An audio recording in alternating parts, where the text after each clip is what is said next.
Sanibona. Ake sikhulume ngaleli gama ijongo. Igama ijongo liwugama nje elumfakela, akulona igama elimile kahle esiZulwini.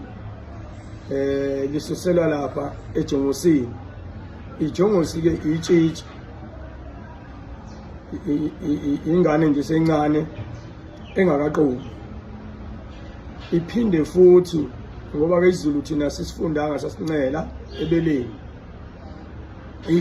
Ijongosi uphinde kube yiduna elisemncane elisheshe lathenwa, laseke libizwa ngokuthi ijongosi.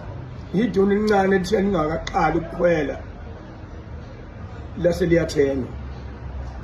Iyasuleka ke lonke ibe yinhle ngoba isuke ingangeni emkhakheni wokukhwela, iba inkomo nje ezalwe yasheshe yathenwa isencane, ikhula kahle ke ibe nomzimba omuhle, icwebezele.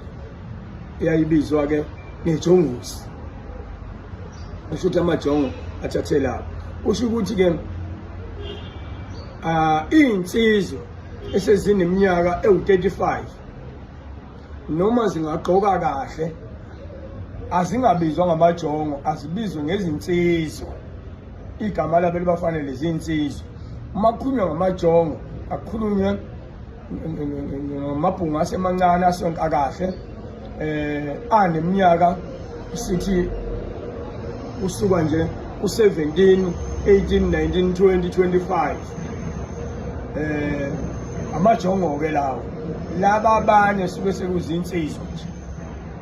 So sekuzinsizwa. Akufuneki ke uphazanyiswe ulimi. Ukuhamba kuxutswa abantu befakwe ndawonye bebizwe ngento eyodwa.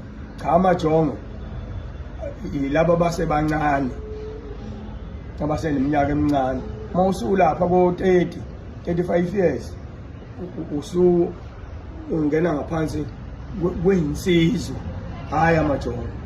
Ilapha indaba ayikhale.